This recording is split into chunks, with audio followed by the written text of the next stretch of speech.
Hello everyone, welcome back to my channel. I hope आप सब safe और healthy हो गए।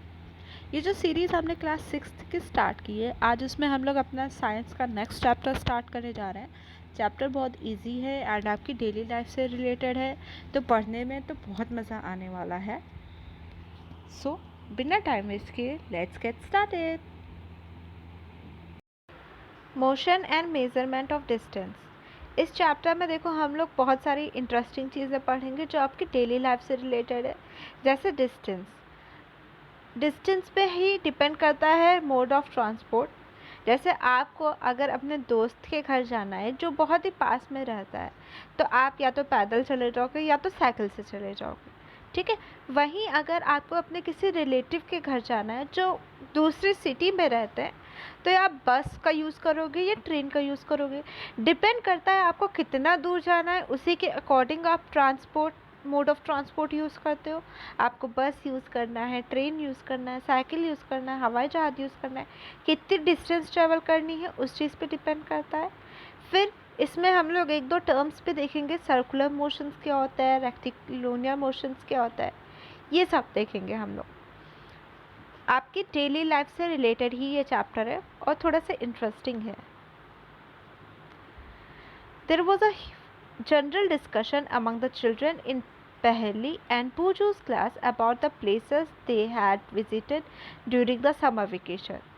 Some had gone to their native village by train, and then a bus, and finally a bulka cart.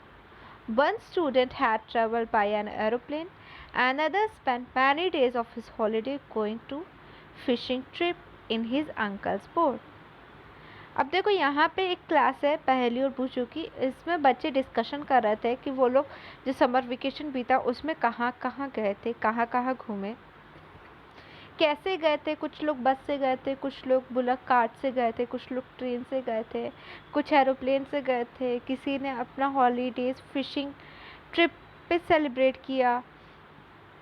इसके बाद teacher ने उनसे कहा कि आप सब लोग न्यूज़पेपर रीड करिए, न्यूज़पेपर का एक आर्टिकल रीड करिए जिसमें मेंशन था, जिसमें लिखा था about a small wheeled vehicle that moved on the soil of Mars and conducted experiment. These vehicles are taken by the spacecraft all the way to Mars. पहेली ने इस पूरी स्टोरीज़ को रीड किया, जो भी एशियंट इंडिया की stories थी उसको रीड किया, और कुछ उसने एंड वो मतलब उसके मन में एक क्यूरोसिटी जगी कि वो पहले के लोग जब ट्रेन नहीं थी, जब बस नहीं थी, तब लोग कैसे ट्रैवल करते थे। तो फर्स्ट टॉपिक हमारा स्टोरी ऑफ ट्रांसपोर्ट। जो ये ट्रांसपोर्ट है इसके पीछे क्या स्टोरी है। बहुत साल पहले इतने सारे मीन्स ऑफ ट्रांसपोर्ट नहीं अवेलेबल थे। ट्रेन थी, बस थी, बहुत कम ही थी, वो भी बहुत पैसे वाले लोग ही उस पर ट्रैवल कर पाते थे, नॉर्मल लोग तो नहीं कर पाते थे। तो जनरली जो पहले, बहुत पहले की बात है, पहले लोग या तो पैदल चलते थे और अपना सामान भी अपने ही ऊपर, अपने ही पीठ पर लाद लिया, ऐसे चलते थे। उसके बाद लोगों ने क्या किया, जानवरों का यूज़ करना स्टार्ट किया ट्रैवल करने के लिए। जानवरों की हेल्प से वो लोग ट्रैवल करने लगे। For transport through water route boat were use from ancient times. बहुत टाइम से यूज़ हो रहा है, जैसे पानी से या तो सड़क से या तो बोट से ट्रैवल जो करा जाता है वो बहुत टाइम से यूज़ हो रहा है। इसकी स्टार्ट कहाँ से हुई थी। To begin with boat were simple log of wood in which a hollow cavity would be made. अब जो बोट होती है वो नॉर्मली पहले बहुत वुड से बनाई जाती थी, जिसमें एक हॉलो कैविटी होती थी। Later people learn to put together different piece of wood and give shape of the boat. फिर धीरे धीरे लोगों ने बोट को उसकी शेप देना शुरू किया। उन्होंने सीखा कि कैसे वो लोग शेप दे सकते हैं। अब ये शेप भी हम लोग को कहाँ से आइडिया आया, तो ये शेप भी उन जानवरों से आइडिया आया जो पानी में रहते हैं। जैसे फिश से उसका आइडिया आया कि ये शेप देंगे तो पानी में ज़्यादा बेटर चलेगा। देखो शिप का भी और बोट का शेप एक तरह से सेम ही होता है, स्ट्रीमलाइन शेप बोला जाता है। वो शिप का भी वैसा ही शेप होता है। और जब हमारा ये व्हील का इन्वेंशन हुआ तब हमारे लिए एक बहुत बड़ा चेंज आया। अब व्हील जब बन गया तो देखो कितनी सारी चीज़ें व्हील से बनने लगी। बुलक कार्ट भी व्हील से बनती है, साइकिल, बस, ट्रेन, सारी चीज़ों में व्हील हुआ रहता है। इसकी वजह से हमारा मोड ऑफ ट्रांसपोर्ट बहुत ज़्यादा इम्प्रूव हो गया।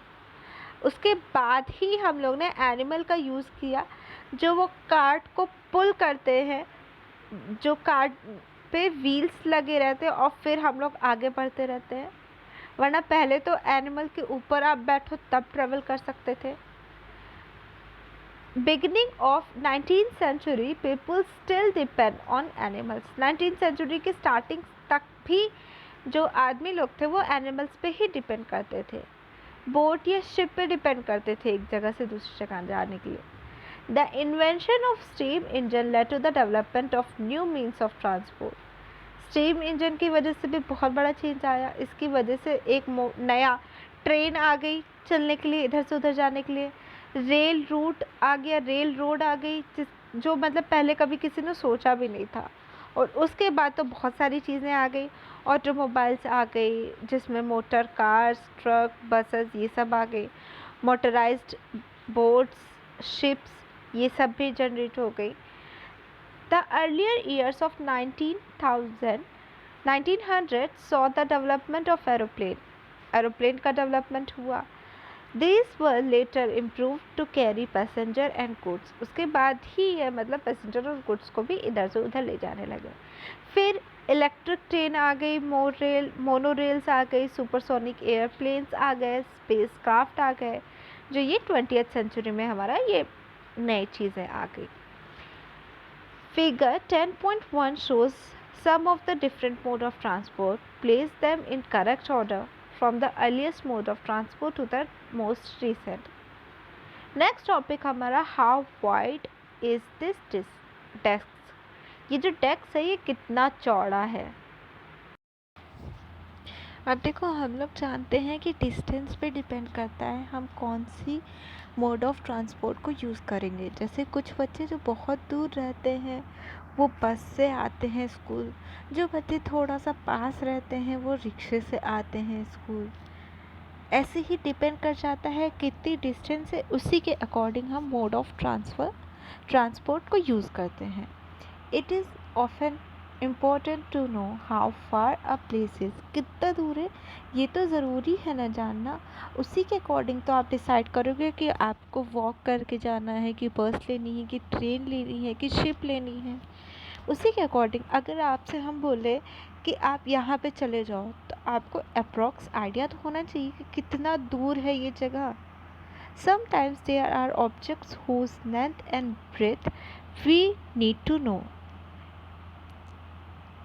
अब जैसे कि हमारे स्कूल में होता है, एक लंबी सी डेस्क होती है जिस पे मिनिमम 2 बच्चे बैठते हैं, 2 बच्चे शेयर करते हैं।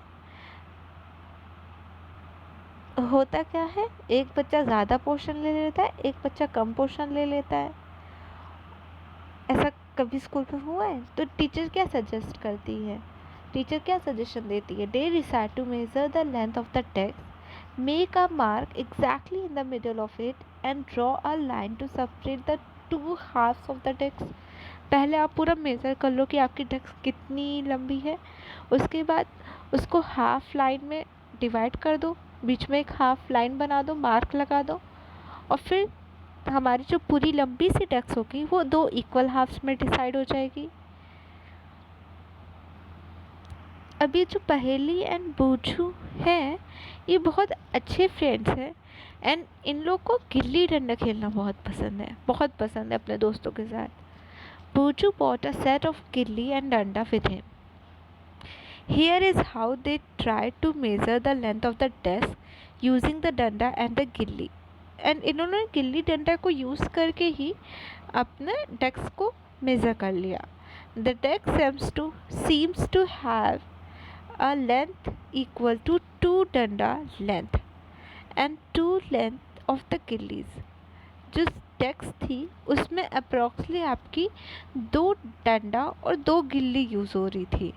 Draw a line in the middle of the desk, leaves each of them happy with a half of the desk equal to a डंडा एंड अ गिल्ली in length.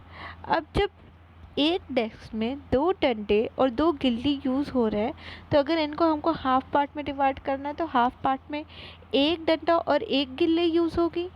After a few days the mark line get wiped up. कुछ दिन के बाद देखो mark line wash हो जाएगी, धुल जाएगी या साफ़ हो जाएगी. आप चौक से बनाओगे ना तो कुछ टाइम के बाद तो चौक मिट जाएगा. तो भुजू ने क्या किया, भुजू ने एक सेट गिल्ली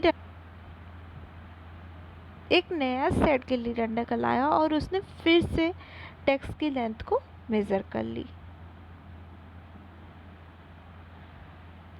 अब देखो हमने अपने डेस्क को गिल्ली और डंडा दोनों की हेल्प से मेज़र कर लिया है ना.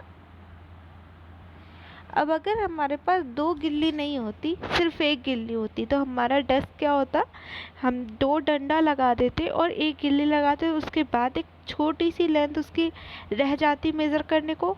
अगर कुछ ऐसा होता तो फिर क्या होता,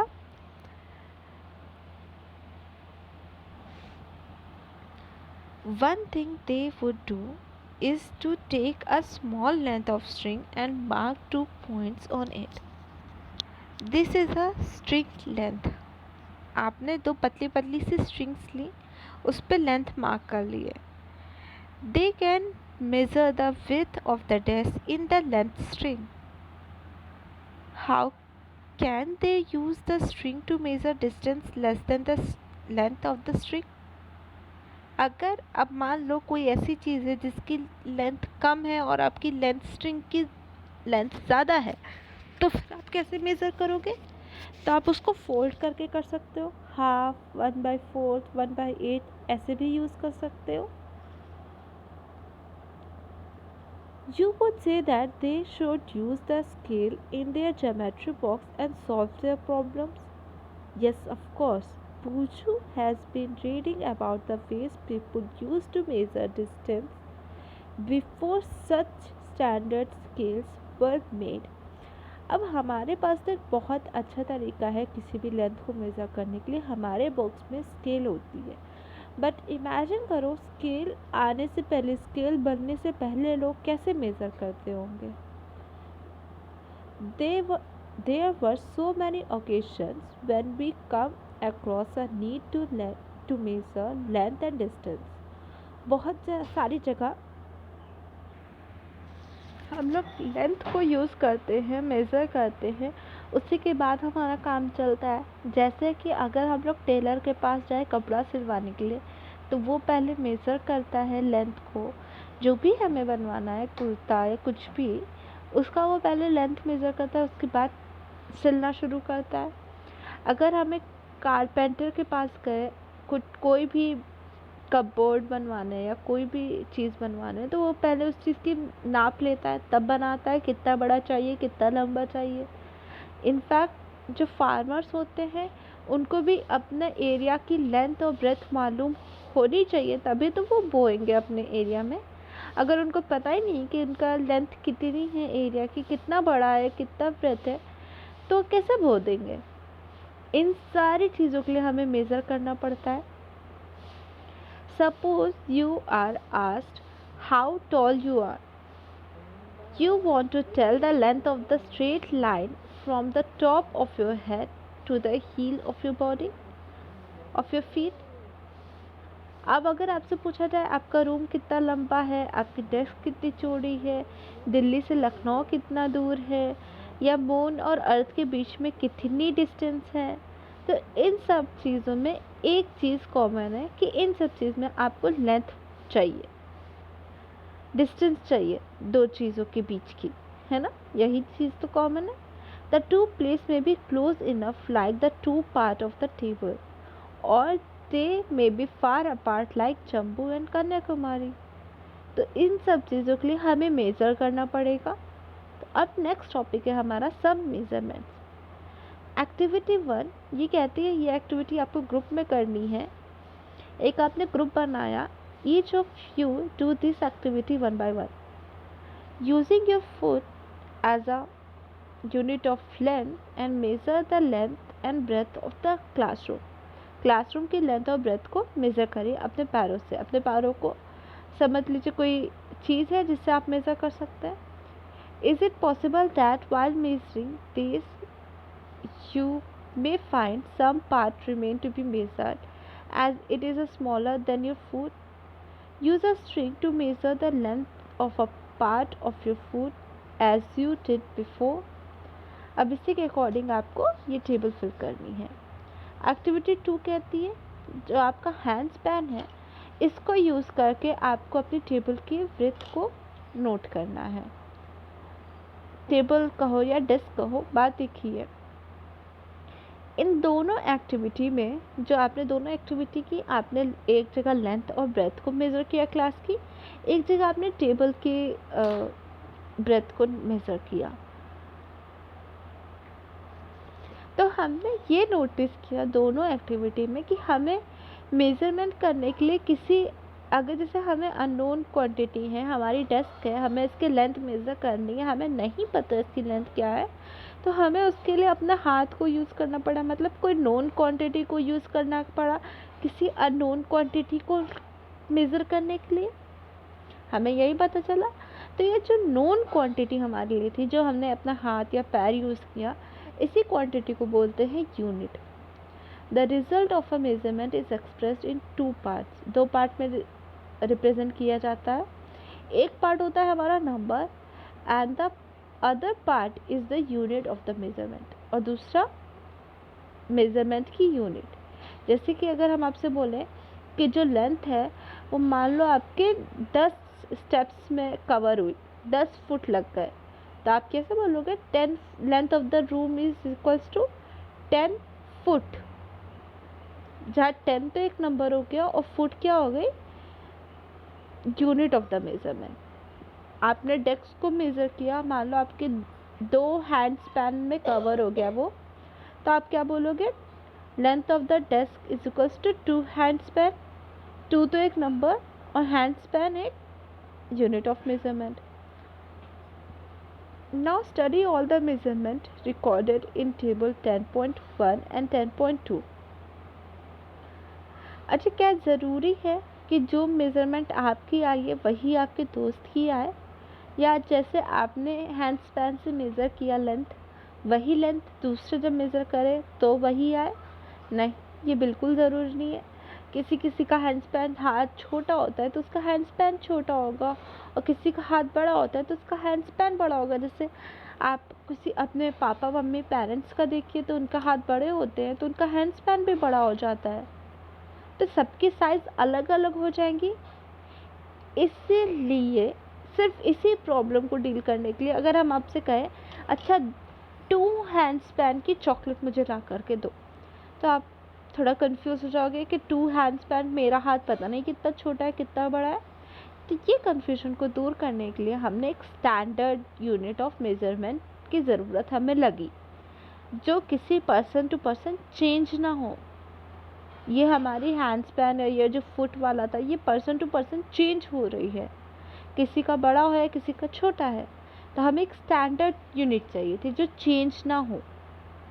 तो नेक्स्ट ही है हमारा topic standard unit of measurement.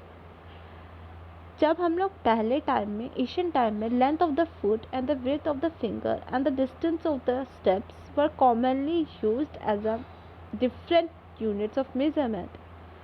पहले तो यही सब यूज़ होता था। The people of Indus valley civilisation must have used very good measurement of length because we see evidence in excavation of perfectly geometrical construction. अब एक क्यूबिट, पहले क्यूबिट भी लेंथ यूज़ की जाती थी। वो क्या होती है, आपके फिंगर टिप से लेके एल्बो तक, ये पहले इजिप्ट में यूज़ की जाती थी। फुट यूज़ किया जाता था to measure the length in different parts of the world. Yard use किया जाता था कपड़े को मेज़र करने के लिए। कब क्या होता था, distance between the end of the unstitch arm and the chin, इसको यार्ड बोला जाता था। और पहले लोग अंगुल यूज़ करते थे जिसको हम लोग फिंगर बोलते हैं, और मुट्ठी को यूज़ करते थे कोई भी चीज़ को मेज़र करने के लिए, जिसको हम लोग फिस्ट बोलते हैं इंग्लिश में। Even today we can see flower seller use their forearms as the unit of length for card length in many towns of the India. Many such body parts continue to be in use as a unit of length when convenient. However, everyone's body part could be slightly of different size. सबकी body size अलग अलग होती है, body parts का size अलग अलग होता है। इसी तरह हमारी जो लेंस होंगी वो भी अलग अलग हो जाएंगी। 1790 में France created a standard unit of measurement called the metric system. France में इन्वेंट किया गया स्टैंडर्ड यूनिट ऑफ मेजरमेंट। अब इसकी ज़रूरत क्या हुई? ये स्पेशली किया गया for the sake of uniformity.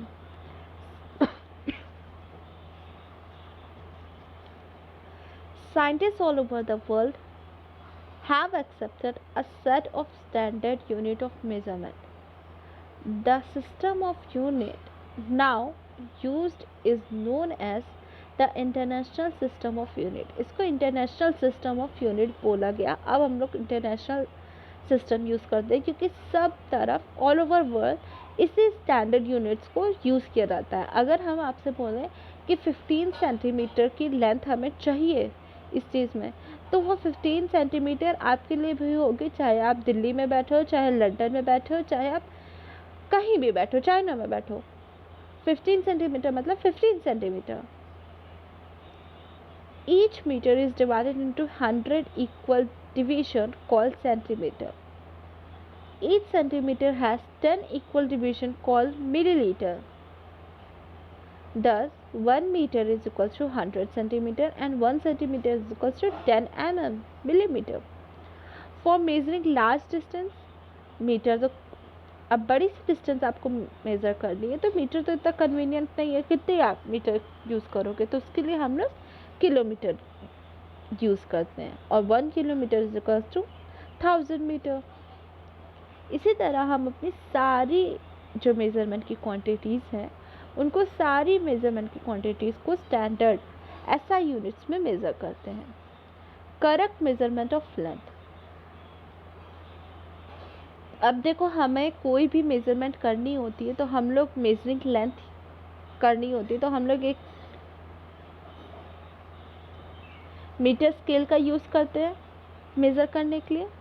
एक टेलर जो है वो इंची टेप का यूज़ करता है मेज़र करने के लिए, क्लॉथ को मेज़र करने के लिए। For measuring the length of an object you must choose a suitable device. You can not use measure the girth of a tree और size of your chest using a metre scale. अब अगर आपको कोई भी चीज़ measure करनी है तो आपको सही चीज़ से मेज़र करना बहुत इम्पॉर्टेंट है। जैसे अगर आपको ये देखना है कि एक पेड़ कितना चौड़ा है, कितना मोटा है, तो आप वो मीटर स्केल से नहीं कर सकते। आपको देखना है कि आपका चेस्ट की साइज़ क्या है, तो आप वो मीटर स्केल से नहीं कर सकते हो। Measuring tape is suitable for it. Measuring tape उसके लिए बहुत अच्छी चीज़ है। In taking measurement of a length, we need to take care of the following. कुछ चीज़ों का हमें ध्यान रखना चाहिए। क्या चीज़ें हैं? Place the scale in contact with the object along its length as shown in figure 10.7। जैसे 10.7 में दिखाया गया है उसी टाइप से आपको सीधे सीधे कॉन्टैक्ट में रखना चाहिए जिस चीज़ को आपको मेज़र करनी है। In some scales the end may be broken. कुछ स्केल्स ऐसी होती है ना, जब थोड़ी पुरानी हो जाती है तो उसका एक एंड टूट जाता है। You may not be able to see the zero mark clearly. In such case you should avoid taking measurement from the zero mark of the scale. You can use any other full mark on the scale, say 1 centimetre. Then you must subtract the reading of this mark from the reading at the other and.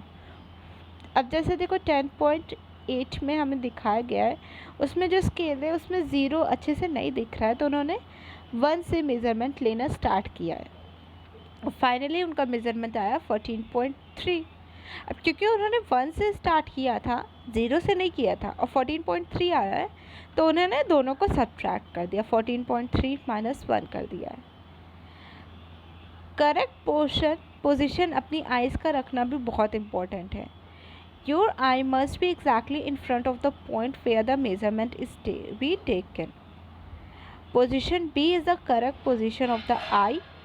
Note that from the position B the reading is 7.5 centimeter and from position A and C the reading may be different.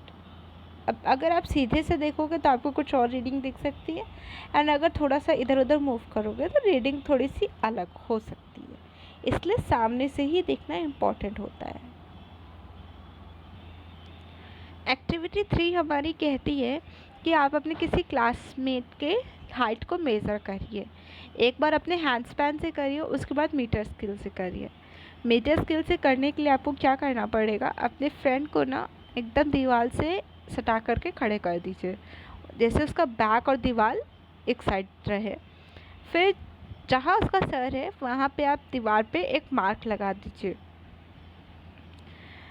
अपने हाथ से measure करके वहाँ पे mark लगा दीजिए, और फिर आप अपने फ्रेंड को बोलिए वो हट जाए और 1 मीटर स्केल की हेल्प से नीचे से ज़मीन से लेकर के वहाँ जहाँ तक आपने मार्क लगाया वहाँ तक आप लेंथ मेज़र कर सकते हैं। Study carefully result obtain by the 2 different students.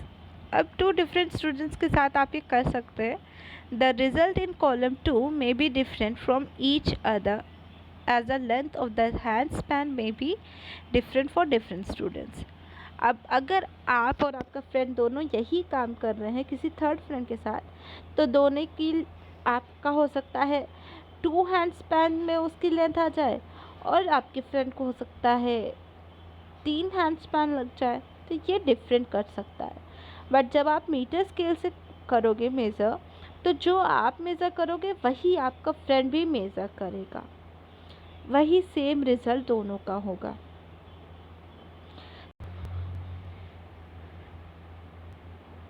अगर हम लोग हैंड स्पैन को यूज़ करेंगे तो हमसे गलती हो सकती है, लेंथ एग्जैक्ट नहीं आती है, बट अगर हम लोग मीटर स्केल यूज़ करेंगे तो हमसे गलतियाँ नहीं होंगी। नेक्स्ट टॉपिक है हमारा measuring the length of a curved line. अगर हमें कर्व्ड लाइन का लेंथ को मेज़र करना है तो वो हम कैसे करेंगे, हम नॉर्मली एक थ्रेड का यूज़ करेंगे।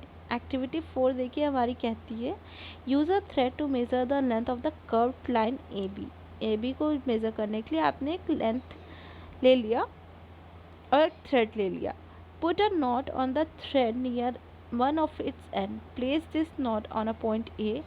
Now place a small portion of the thread along the line, keeping it taut using your hand and thumb.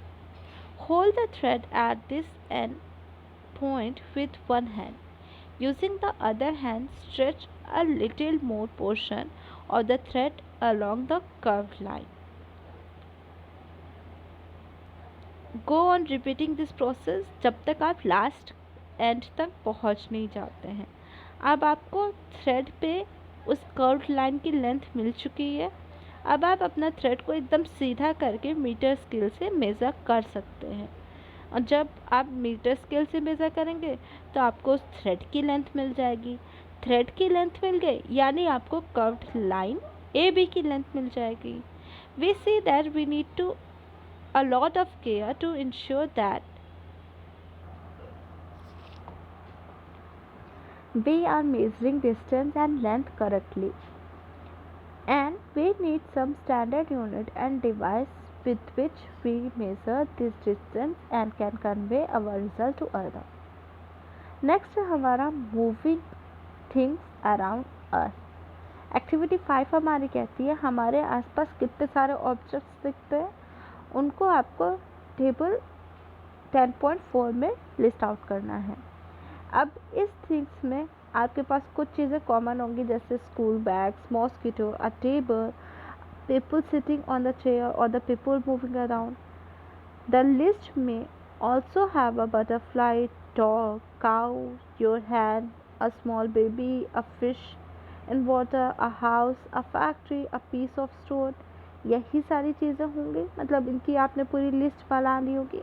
अब कुछ चीज़ें इसमें से मूविंग होगी जो चल फिर रही होगी, और कुछ चीज़ें इसमें से होंगी जो एकदम रेस्ट पे होगी। How did you decide whether an object is in motion और अ रेस्ट? कैसे डिसाइड करते हैं अगर कोई चीज़ चल रही है कि कोई चीज़ रेस्ट में है? अगर कोई चीज़ अपनी जगह से दूसरी जगह डिस्टेंस ट्रेवल कर रही है तो उसको मोशन में कहा जाता है, और अगर वो उसी डिस्टेंस पे जहाँ पे है वहीं पे बैठी हुई है, वहाँ से हिल भी नहीं रही है, तो उसको रेस्ट में कहा जाता है। एक्टिविटी 6 हमारी कहती है select a place where you find ants, जहाँ आपको चींटियाँ मिल जाए ऐसी कोई वो सेलेक्ट करिए। Spread a large sheet of the white paper on the ground and keep a little sugar on it. क्योंकि वो चींटियाँ हैं, वो शुगर से तो अट्रैक्ट होंगी ही, उस पर सब आपकी कुछ चींटियाँ रेंगते रेंगते वाइट पेपर पे भी आ जाएगी बहुत जल्दी। For any ant, try and take a small portion with a pencil near its position when it just crawled on the sheet of paper. Keep marking this position after a few seconds as it moves along the sheet of paper. After some time, shake the paper free of sugar and the ant. Connect the different points you have marked with the arrow and shows the direction in which the ants was moving. Each point you have marked shows where the ant moved to and the interval of the few seconds. अब देखिए इस activity 5 उसमें आपने क्या observe किया? The object like clock and a swing machine और electric fan, ये सब चीज़ें आपने जो वो की थी वो सारी मूविंग थी, एक जगह से दूसरी जगह जा रही थी? नहीं। क्या moment do you notice movement in any of their parts? The blade of the fan or the hand of the clock, how are they moving? Is there movement similar to that of the ant or the train? अब इसी के बारे में थोड़ा सा हम लोग और अच्छे से समझेंगे। टाइप्स ऑफ मूवमेंट, कुछ टाइप के मूवमेंट होते हैं, अब हम लोग वो देखेंगे।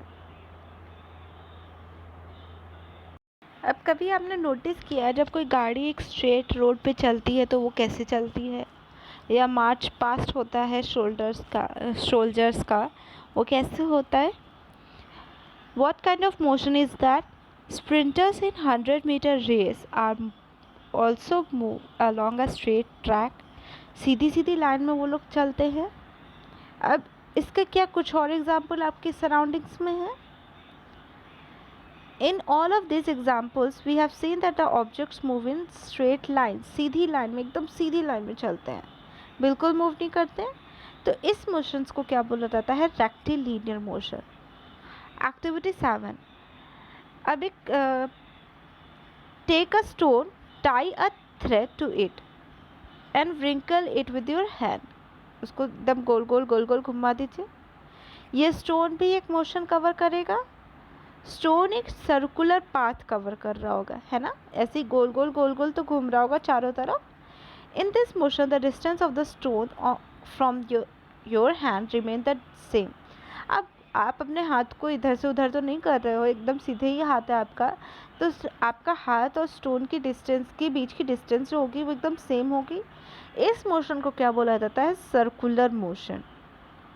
The motion of a point marked on a blade of a electric fan and a hand of the clock are example of the circular motion. तो ये जो इलेक्ट्रिक फैन और ये जो क्लॉक है ये खुद नहीं मूव करती एक जगह से दूसरी जगह, बल्कि जो इनके ब्लेड्स हैं या इनके जो क्लॉक के जो हैंड्स हैं वो मूव करते हैं। If we mark a point anywhere on the blade of a fan and on the hand of a clock, the distance of these points from the center of the fan or the clock will remain the same as they rotate. वो हमेशा same रहेगी, कोई movement उसमें change तो नहीं हो जाएगा. In some cases an object repeat its motion after some time. कुछ टाइम के बाद ऑब्जेक्ट्स अपने मोशन को रिपीट करती है. इस टाइप के मोशंस को क्या बोला जाता है जिसमें रिपीट हो? Periodic motion. Take a stone tied with a string that you use in activity 7. जैसे हमने एक्टिविटी 7 में एक स्टोन से धागा बांधा था, वैसे ही बांध दिया. अब होल्ड कर लीजिए स्ट्रिंग को इन योर हैंड एंड जो स्टोन है उसको ऐसे ही हैंग करने दीजिए. इसको क्या बोला जाता है? पेंडुलम बोला जाता है. Pull the stone on one side of the other hand and let it go. अब जो स्टोन है उसको दूसरे हाथ से थोड़ा सा ऐसे खींच दीजिए और छोड़ दीजिए. अब इसको पेंडुलम जो बन गया हमारा उसको मोशन में बोला जाएगा. इसको पीरियोडिक मोशन बोला जाता है. The branch of the tree moving to and fro, motion of the child on a string of a guitar और the membrane of the drum being played. ये सारे एग्जाम्पल्स किसके? पीरियोडिक मोशंस के. Where an object or a part of it repeat its motion after a fixed interval of time. एक fixed interval of time के बाद वही motion दोबारा से रिपीट होने लगता है. अब जो हमने एक्टिविटी 5 में किया था उसमें स्विंग मशीन्स भी हमने यूज़ की थी. You must have observed that it remained at the same location while any point on its wheel move in a circular motion. It also has a needle that moves up and down continuously as long as the wheel rotates, isn't it? अब ये जो needle है ये भी एक periodic motion में जा रही है, जबकि उसकी जो व्हील है वो सर्कुलर मोशन में ट्रैवल कर रही है. Have you observed closely the motion of the ball along the ground? Here the ball is rolling on the ground, rotating as well as moving forward along the ground. वो अपनी जगह भी rotate कर रही है और आगे भी बढ़ती जा रही है. तो बॉल को क्या बोला जाएगा? बॉल एक रेक्टिलिनियर मोशन में भी है as well as rotational motion में भी है. क्या आप ऐसे और एग्जांपल बता सकते हैं जिसमें कोई दो या दो से ज़्यादा डिफरेंट टाइप ऑफ मोशंस का कॉम्बिनेशन चल रहा हो? We did many measurement activities and discuss some kind of the motion. We say that the motion is a change in position of the object with time. उसी को motion बोला जाता है. The change in its position can be determined through distance measured. इससे पता चलता है कि कितना fast या slow motion है हमारा. The motion जैसे एक snail का motion होगा वो slow होगा. एक butterfly जो फ्लावर पे फ्लावर बैठती है उसका मोशन अलग होगा. एक रिवर जो बह रही है उसका मोशन अलग होगा. एक एरोप्लेन, एक moon moving around the earth, blood flowing inside the body, ये सब एक मोशन ट्रेवल करते हैं बट सारे मोशंस अलग अलग होते हैं. हाय, आई होप आप सबको वीडियोस पसंद आ रही होंगी एंड सब कुछ बहुत क्लियरली समझ में आ रहा होगा क्योंकि चीज़ें बहुत इजी ही हैं. बस आपको ध्यान देना है बातों पे, वीडियो को थोड़ा ध्यान से सुनना है, बस और कुछ नहीं है. Thank you for watching. और ये इन वीडियोस को उन तक शेयर करिए जिनको इस वीडियोस को देखने की और उनको समझने की ज़रूरत है. किसी भी वजह से, उनका वजह कोई भी हो सकता है, चाहे उनको NCERT रिवाइज़ करनी है, कॉम्पिटिटिव एग्ज़ाम्स देना है या फिर किसी के लिए पढ़ना है, तो उन तक इस वीडियोस को शेयर करिए. Thank you.